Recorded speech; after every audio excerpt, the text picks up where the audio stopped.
to, according to Andrew, number 33, what if the Christmas truce ended World War One? I just kind of had this idea pop into my head, and I thought it would be a very interesting idea for a video. And so what we're going to do is we're going to go through what the Christmas truce is, a little bit of how that might have been able to happen, and some background on all the various regions of the world and how this might have affected it moving forward. It's such alternate history is like a fun thing, but it's such a radical shift from what did happen that it's really hard to determine what would happen. Um, and something like it has never happened that I am aware of in the entire history of the world. It might have happened and it was never recorded. That is very possible. But in terms of available information to us, this kind of thing has never really happened before. So um, it's really hard to know exactly how things would play out if this kind of stuff had happened. So it'll be interesting to see what we come up with. So what was the Christmas truce? So the Christmas truce was in 1914. On Christmas Eve, they had agreed that on Christmas Day, that on the Western Front, that there would be no fighting, and they ended up enjoying themselves. As you can see with the picture that's on screen right now, you have some people playing soccer in no man's land, and it was just generally a time of camaraderie and the both sides getting along for effectively 24 hours. It's this very, very weird moment in history. And then the next day, once the day ended, they went back into their trenches and started shooting each other again for the next 4 years, and another million people had died. Now, at this point, only 5 months had passed in the war so far, but the casualties had already been super devastating. You had, I don't remember the name of the battles, because I don't think you've had the Somme, and Verdun hasn't happened yet either. But because, like, the reason they're in these trenches, and the trenches are a fairly new development, is because in the early days, you didn't have trenches, and you were having 30,000 people die in a single day. It was very intense. So, why would this potentially happen? Well, I mean, you just had them all agree, without any official sense of anything, that the general soldiery had the power to just say, you know what, we're not going to fight anymore. There's no point in this. I don't want to do it. There's no sense in it, and it's not going to happen. And like, what are we have died in droves, and for what purpose? And if they had come to that realization in that moment, then maybe they could have just kind of said, all right, we're going to go do our thing.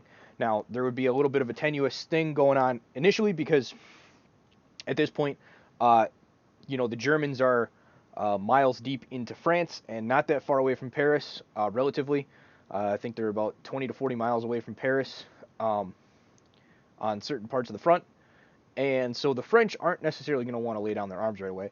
But if you have the Germans say, you know what, we're going to do this, and we're going to go back to our borders, and then once we're at our borders, as long as you don't come any farther, we're going to call it good. And so it would be a little tenuous, but if they're able to somehow work out something where they went back to their borders and everything was good, then something could have been ameliorated, and boom, World War I's basically over. Now, this only happened on the Western Front, so that's a key point. So we still have the Eastern Front to deal with, so let's go there next. How would this work on the Eastern Front? Well, if you just, I think it would kind of be like a spark in a bunch of dead Christmas trees, right? Like, it would set off a wildfire of, like, people kind of, the masses of soldiers realizing that they can do this kind of thing. And a lot of them being like, wait, we don't have to just mindlessly die for no reason anymore.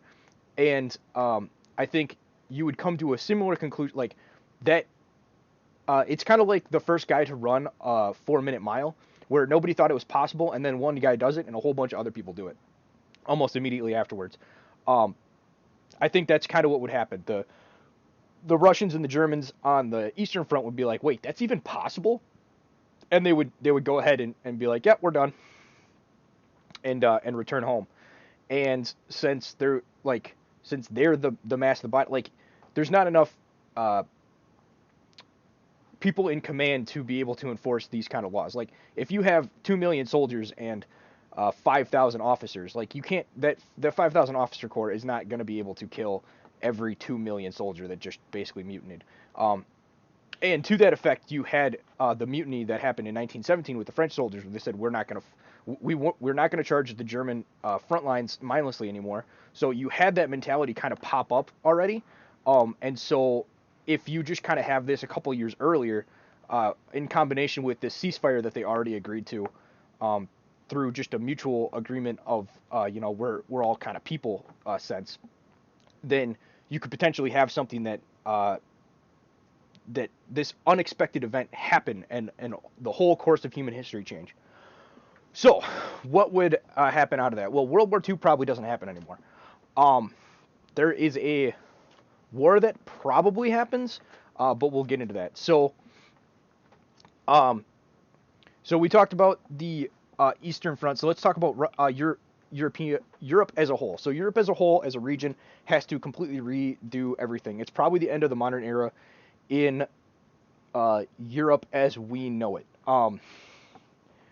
I think you have a restoration of religiosity in Europe at this time, because what would happen is you have basically the ruling powers can no longer just declare war and go to war. Like, you need a reason to go to war, and the classical reasons to go to war are no longer going to work after this happens. The basis of your entire military, your soldiers of 18 or so, are just not going to go along with we're great and we have to go kill the French because the French people suck.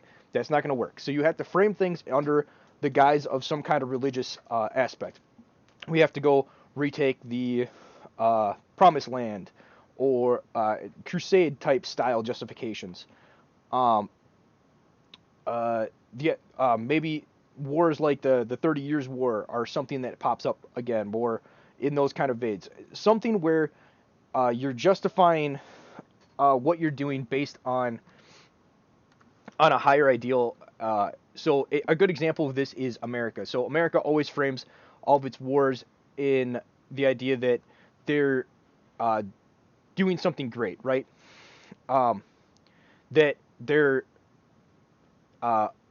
that we were attacked, or we're going to make the world safe for democracy, right? There's always like some, to get the Americans to go to war, you need some higher ideal kind of thing, and this kind of mentality takes over all of Europe as well, but probably has a little bit more of a religious bent to it. In that vein, continuing on with Europe, I believe the monarchies would still stay in power. There's no reason to believe that their power base would be threatened, as long as they went with the flow of things. If they didn't go with the flow of things, they'd probably be overthrown. And maybe there's a couple that wouldn't go with it. Anyway, and so in Europe you have Russia. So Russia, the biggest threat to the Tsar was the fact that you brought Lenin in, and you had 4 years of awful war that helped Lenin undermine the authority of the Russian Tsar. Also, he took responsibility for all of the awful conditions during the war effort, and just kind of created a lot of resentment against him. This doesn't necessarily happen, and the only change that he has to make is because being the Tsar, he is already the leader of the church, of the Russian Orthodox Church. And as its head, all he has to do is make sure that he acts in a more religious and Puritan might not be the right word, but more religiously minded and religiously focused manner. And I think he would restore the trust and faith in his people. And I think Tsar, of the things that Tsar Nicholas could do, I think that is one of the things that he is much more capable of being able to do, and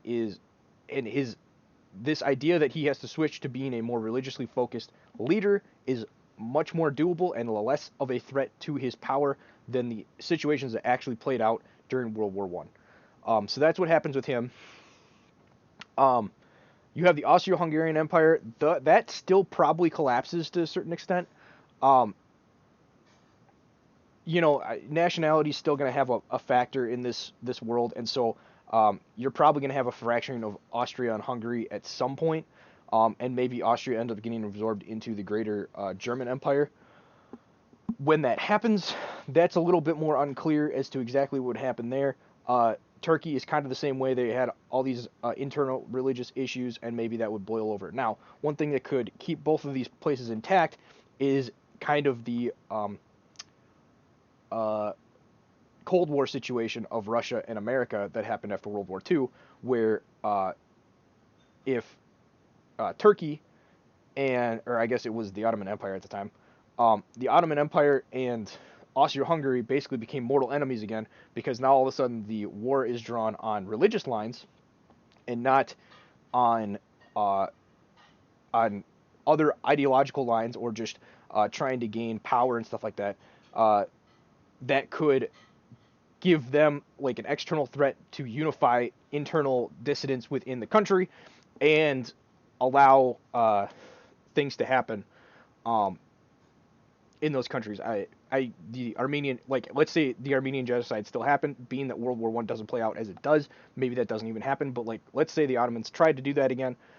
Um, in the Ottoman Empire, being that the Armenians are Christian, uh, that might give the onus to kind of do a modern day type crusade to try to go help save those Armenians, that would unify the Austro-Hungarian base and many other European powers. So that's a trend there.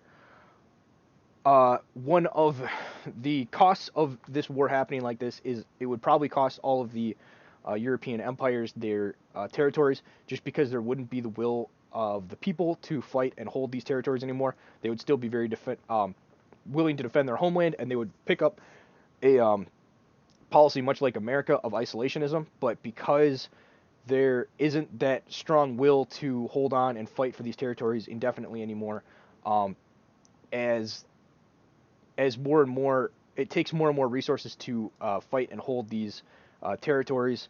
Um, it's they're not going to be able to be held by these foreign powers, and places like India and Africa, all the African colonies and stuff like that are going to gain their independence still, and probably sooner than in their classical timeline, and potentially in a better situation uh, than in Europe initially, because they had to kind of break free themselves. They potentially build up a infrastructure and political institutions that help them become uh, players, or effective political players within their own continent. Think a lot more states in the same vein as Ethiopia. Ethiopia is one of the most successful African nations, and has successfully beaten back many a European and Arab attempt to conquer them.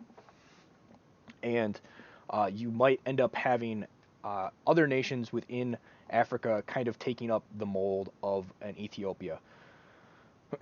So that would be something to potentially look out for.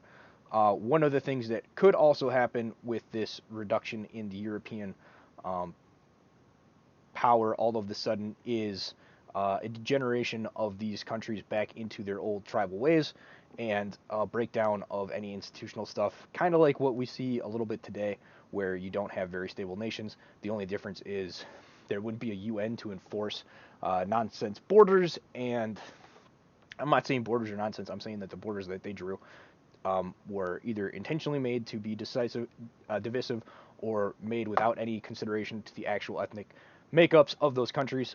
So you'd see much more natural borders form, and probably a lot smaller countries form. And what the effect that would have on the overall African landscape is really hard to tell.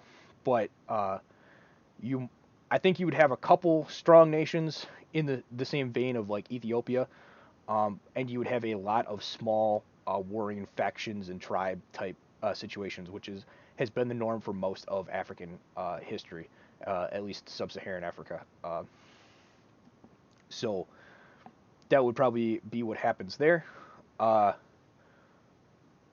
then the question is, so all of a sudden, all of Europe that has been very expansionary and stuff like that has all of a sudden become isolationist, and there doesn't seem to be anybody to pick up the reins of the not isolationists.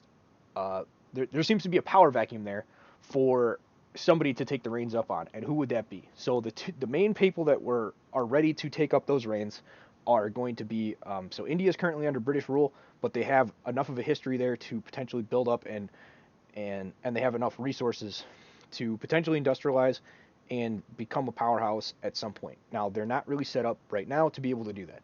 China similarly has had times in their history where they've had the they have the institutional building blocks in history to build up a strong empire, and could industrialize, but they currently are not industrialized at this point in time. So the big player that is in a primo spot to become the world power is Japan, actually, of all people. And Japan, at this point in World War One, has picked up a couple of colonies from Germany and nothing really else, but it costs them almost nothing to do so. And this might kind of give Japan that taste of imperialism that makes them want to expand even more. And so that might be one of the things that kind of happens. The other one is America. So obviously America is classically isolationist. That's what the sentiment was in World War One and World War Two, until some event triggered the people of America to get involved in those wars. But you always had that group of people that wanted to get involved and be a bigger player on the world stage. And now is a prime point to be able to take the reins from Europe and lead those people. People in the vein of Teddy Roosevelt are who come to mind.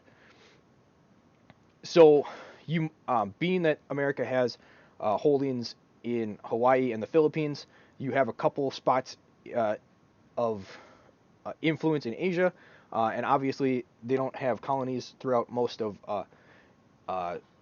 North and South America, but they have always exerted political influence and the speak softly but carry a big stick mentality of Teddy Roosevelt when influencing the power dynamics within the American hemisphere. So that seems to be the two big powers that are coming up and potentially going to come in conflict with each other are America and Japan. And so that's where your World War II might break out, is a conflict between these two, where they're both vying to be the number one naval power. And if Japan does something like Pearl Harbor or try to take the Philippines kind of thing, it might come in conflict with America. But I don't think the rest of the world will get involved. I think it would just be a fight between these two powers and them trying to figure out who's going to be top dog when it comes to military stuff. Now, maybe they take a different route and they decide to go the economic route of trying to kind of where America and China's fight is right now. America and China are at war in a sense, but they're not in a war in what people classically think of as war, which is people and guns and stuff like that, but they are in a conflict to see who's going to be the new economic superpower. America is still holding on to it, but China's doing a good job of trying to take that title away. So maybe that would be the point of conflict that they come into, and it never actually gets to a hot war, kind of like some of the certain things that happened between the Soviet Union and America. That was because of nukes, but this might just be because of a thought of there's no real sense in us going to war over this because it can be solved in other means. The classic Clausewitz line of war is politics by another means. There might be no reason to do politics as another means in this realm. So that covers all of that. That covers that. I think that's the whole world. It is. All right. So that's what I think would potentially happen if the Christmas ceasefire ended World War I. And it's an interesting scenario. I'd be really interested to see what you guys think in the comment section of what happens, what could potentially happen with these people. I'd be really interested to know because it's such a divergent point in history that it's really hard to pin down exactly what happened. So there's a lot of potential takes, and there's something to be learned from each of those takes. So please let me know down below. I'd be fascinated to hear what you guys have to say. Anyway, this has been According to Andrew, and thank you guys for listening.